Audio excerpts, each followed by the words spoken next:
በስመ አብ ወወልድ ወመንፈስ ቅዱስ አሐዱ አምላክ አሜን። የአርዮስ ኑፋቄ መጀመር። ቤተ ክርስቲያን በክርስቶስ ቤዛነትና በመንፈስ ቅዱስ ርደት በበዓለ ሃምሳ ከተመሠረተች ጀምሮ ከአይሁድና ከአሕዛብ ብዙ መከራ ስትቀበል ኖራለች።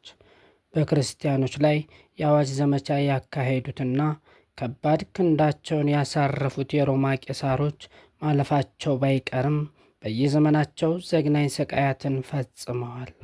ቤተ ክርስቲያን ግን ልጆቿ መከራውን እየተቀበሉ በመከራው ውስጥ እየሰፋችና እያደገች ሄደች። የሰማዕታት ደም ለቤተ ክርስቲያን ዘር ሆኖ አንድ ክርስቲያን ሲገደል እንደተቆረጠ ባህር ዛፍ ብዙዎች እያመኑና እየተጠመቁ ክርስትና እየሰፋ ሄደ። ለዚህ ይመስላል ከ3ኛው መቶ ክፍለ ዘመን የቤተ ክርስቲያን ጠበቆች መካከል አንዱ የሆነው የካርታጎሉ ጠርጠሉ አፖሎጂ በተሰኘ ሥራው አሰቃዩን፣ ስቀሉን፣ ንቀፉን፣ ኮነኑን፣ አቃጥሉን፣ የእናንተ ክፋት፣ ግፍና ጭካኔ የእኛ ንጽሕና ማረጋገጫ ይሆናል። እናንተ በወገራችሁንና በቆረጣችሁን ልክ ቁጥራችን እልፍ ይሆናል። ደመ ሰማዕታት የክርስቲያኖች ዘር ነው ያለው። ይህ አባባሉም በሁሉ መከራ ስንቀበል አንጨነቅም፣ እንናቃለን፣ አንዋረድም፣ እንሰደዳለን፣ አንጣልም፣ እንጨነቃለን፣ አንጠፋም የሚለውን የቅዱስ ጳውሎስን ቃል ይተረጉማል።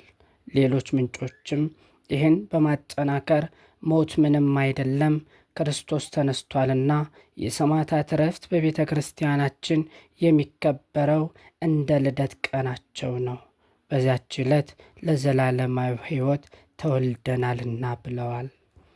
በክርስትና ላይ ብዙ መከራ ያደረሱትም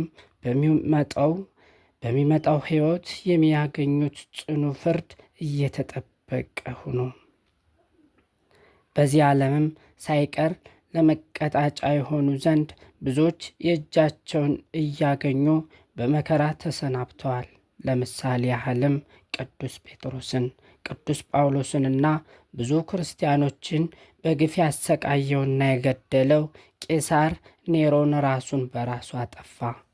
ከ249 እስከ 251 ዓመተ ምህረት ድረስ የነበሩና ክርስቲያኖች በየተገኙበት እንዲገደሉና ከተገደሉ በኋላም እንዳይቀበሩ የከለከለው ቄሳር ዳኪዎስ ይህን አዋጅ ካወጀ 2 ዓመት ሳይሞላው በጦር ሜዳ ተገድሎ እርሱ ለክርስቲያኖች ከልክሎት የነበረውን መቃብር አጥቶ ስጋውን የሰማይ ወፎች በልተውታል።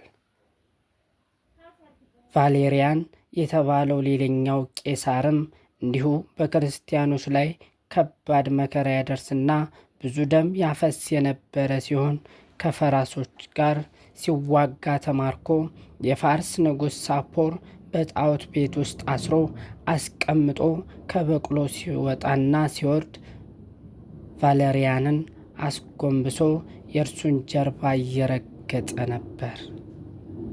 በእንዲህ እያለ ኀፍረትና መከራ ከኖረ በኋላ ይህም አለበቃው ብሎ ቆዳውን በደረቁ ገፎ ለታሪክ ከጣዖት ቤቱ በማስቀመጥ አሰቃይቶ ገድሎታል። እግዚአብሔር እርሱ የመሰረተው ነገር ዓለም በሙሉ በአንድ ላይ ተሰብስቦ በጠላትነት ቢነሳም እንደማይናወጽ ለሰዎች ለማስረዳት ቤተ ክርስቲያኑ ለ300 ዓመታት ያህል በመከራ እንድትፈተን ፈቅዷል። ከዚህ በኋላ ግን ስልጣናቸውን መከታ በማድረግ ቤተ ክርስቲያን ላይ ጦርነት የሚያውጁትን ጠላቶች በማስወገድ በቦታቸው ክርስቲያኖችን የሚወድ ንጉሥ ቆስጠንጢኖስን አስነሳ። በዚህም በቤተ ክርስቲያን ላይ ከብዶ የነበረው የመከራ ማዕበል በረድ ማለት ጀመረ። ቆስጠንጢኖስም በነ ዲዮቅልጥያኖስ አብያተ ጣዖታት እንዲከፈቱና አብያተ ክርስቲያናት እንዲዘጉ ታውጆ የነበረውን በመሻር አብያተ ጣዖታት እንዲዘጉና አብያተ ክርስቲያናት እንዲከፈቱና እንዲታነጹ አወጀ። ክርስቲያኖች ከመንግስታዊ ስልጣንና ኃላፊነት ውጭ ተደርገው ሰብአዊ መብታቸው ተገፎና እንደ ሁለተኛ ዜጋ እየተቆጠሩ በኖሩበት አንጻር ማንኛውም መብታቸው እንዲከበር አደረገ። ለካህናትም የሚሰድቧቸውና የሚያቃልሏቸው በሞት ሳይቀር ይቀጣሉ በማለት ተገቢው ክብር እንዲሰጣቸው አደረገ። የፈረሱ አብያተ ክርስቲያናት እንደገና ተሰሩ። ታላላቅና አስደናቂ የሆኑ አዳዲስ አብያተ ክርስቲያናትም ታነጹ። ክርስትና በነፃነትና በሰላም መሰበክ ጀመረ። በአጠቃላይ ቤተ ክርስቲያን በመከሯ አጸፌታ እረፍትን አገኘች። ነገር ግን ቅንዓትና ክፋትን የተመላው እና የሰው ልጅ ጠላት የሆነው ዲያብሎስ የቤተ ክርስቲያንን በጸጥታ ወደብ መጓዝ ሊታገስ አልቻለም። ያሰጥማት ዘንድ ሌላ ማዕበልን ከውስጥ አስነሳባት እንጂ በሰላም ትኖር ዘንድ አልተዋትም።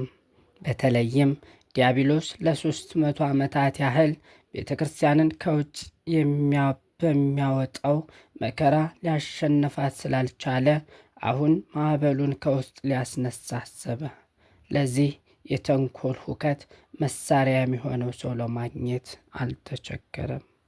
ክርስቲያን በሚለው የከበረ ስም ቢጠሩም በውስጣቸው ግን የዚህ ዓለም ክብርና የውዳሴ ከንቱ ባሪያዎች የነበሩ ሰዎችን አገኘና ዓላማውን ለማስፈጸም ዋና መስሪያ አድርጎ በመጠቀም ሌሎችን ወደ ጥንት ፍጡራንን የማመለክ ጣዖታዊ ከንቱነትን መለሰላቸው። ይህም እንደ በፊቱ በግልጽ ጣዖት አቁሞ አምልኩ በማለት ሳይሆን የሁሉም ፈጣሪና አስገኚ የሆነውን ኢየሱስ ክርስቶስን ከአምላክነቱ ደረጃ ወርዶ ከፍጡራን ጋር እንዲቆጠር በማድረግ ነበር። የዚህ የዲያብሎስ አዲስ የጦር ዕቅድና ዋና አስፈጻሚ ሹም ደግሞ አሪዮስ የሚባል ሊቢያዊ ቄስ ነበር።